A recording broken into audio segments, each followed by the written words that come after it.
Hi guys! Quick update lang to. This is Nicole, your trusted Bulacan Realtor. Welcome to my channel, Your Own Properties PH. And of course, don't forget to hit like and subscribe para lagi kayo updated. Siyempre, nasan ba tayo? Ito na siya guys. Ayan, pakita sa inyo. Idesha, San Jose del Monte. Ang complete address niya, Barangay Sapangpalay, San Jose del Monte, Bulacan, along the main road. Meaning to say, paglabas mo ng subdivision, doon na dumadaan yung mga buses papuntang Manila, Balintawak, Kamatsile, Santa Ana, Divisoria, one ride, okay, via Bukawi exit. And of course, this is a non-flooded community. Bibigyan ko lang kayo ng quick update, di ba? Happy, bare months na, di ba guys? 1st of September. Ang Idesha guys ay pre-selling, okay? Kung ang hanap mo ready for occupancy, this is not for you. Kasi pre-selling lang yung project natin. Sa likod ko nakikita nyo, meron tayong dalawang model na pagpipilian, townhouse. Siya po yung pinaka-affordable. Ito, Siyama Townhouse. And then meron din tayong single attached, papakita ko sa inyo mamaya. Ang townhouse, ang pinaka-affordable ay yung inner townhouse. Pag sinabing inner, from the word itself, inner, nasa gitna siya. For example, gitna. Ang napapansin mo kaagad, may malaki kang space para sa parking. Alam mo ba, kahit SUV ka siya dito, kahit van, kasi malawak, pahaba yung parking mo. So, kasya yung malaking sasakyan. Ang kulay ng bahay natin, very elegant from the outside, diba guys? Hindi siya colorful. Classic siya, maganda siya. Bare unit yung turnover. Paano ba yung bare? May kita nyo dito guys. So, ito na siya, Yama Townhouse. Ayun, pasok kayo. Pag sinabi nating bare unit, walang tiles. Yan. Alam mo ba kung ano yung maganda sa bare unit? Una, ito yung kanyang floor and lot area. Nakikita niyo sa screen yung kanyang floor and lot area. At pag bare, ikaw yung may freedom. Pipili ka ng tiles na favorite mo. O diba, mapapagana mo yung creativity. Ito ay may provision for 2 bedrooms at may isang CR. Ikaw na rin yung magpapaganda ng kitchen mo. May maliit kang space sa likod. Meron kang laundry area, service area sa likod. Ito. Itong space na to, more than 1 meter pa siya guys. Maluwag pa siya sa likod. Yung kanyang toilet and shower. At akyat tayo sa taas para makita mo yung turnover ng second floor.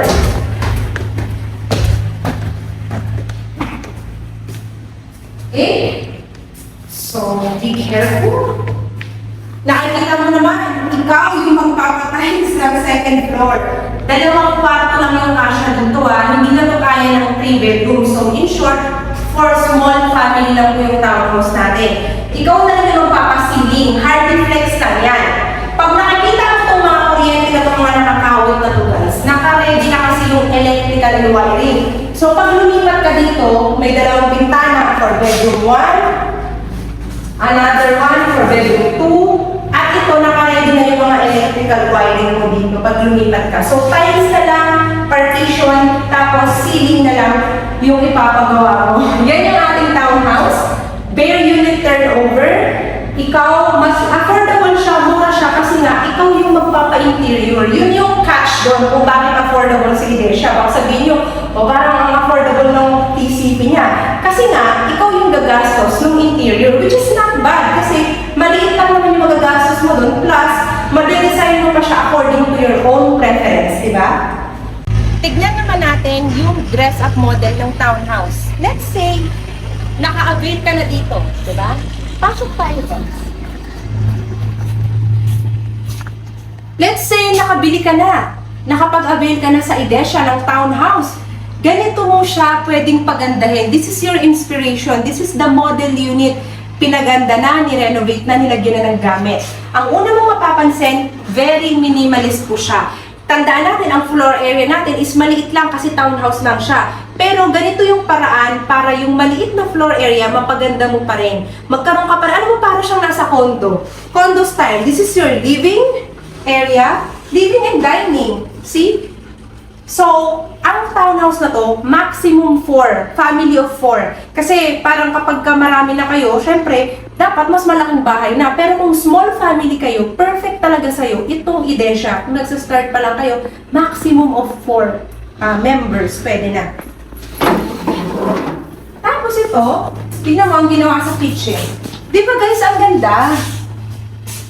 Oh, ang ganda nung ginawa sa kitchen, oh. Tapos dito nilagay yung fridge. Nilagyan ng partition dito. Para talaga siyang nakakahuluga, guys. Tapos mas pinaganda pa yung toilet and shower. Look what they did to the toilet and shower. O, diba? Mas pinaganda pa yung toilet. Perfect. Yan. At ganito na yung naging stairs niya nung nirenovate yung stairs. Diba? Ang ganda. Very nice.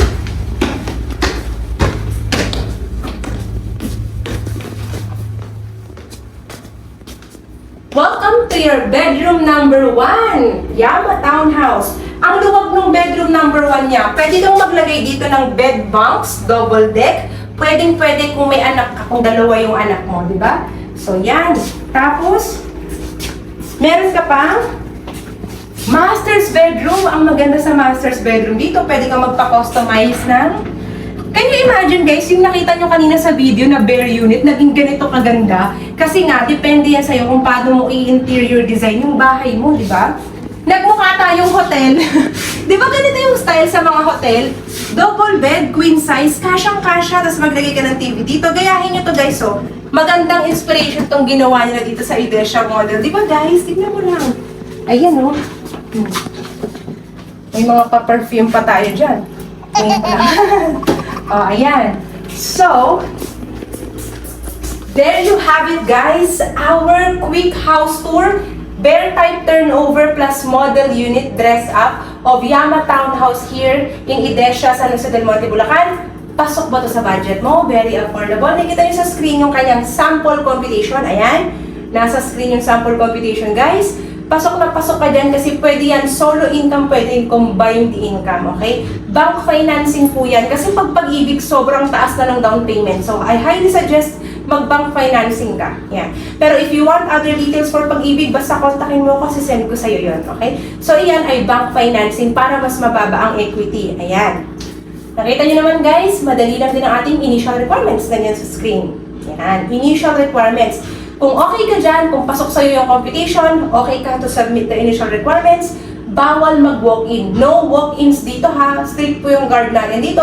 Kailangan mo akong kontakin sa aking Viber, WhatsApp, iMessage. Nakikita niyo sa screen, 0917-114-2422. Schedule with me at least 1 to 2 days before. Walang problema. Pwede kitang i-meet at i-tripping dito guys. I will guide you sa lahat ng process para hassle-free yung gagawin mong reservation at pag-secure sa iyong future home. At baka maka-avail ka pa ng aking incentives, di ba? Upon turnover. So, all you need to do, contact me directly, like and subscribe, and I hope to see you all soon, guys. Thank you for watching!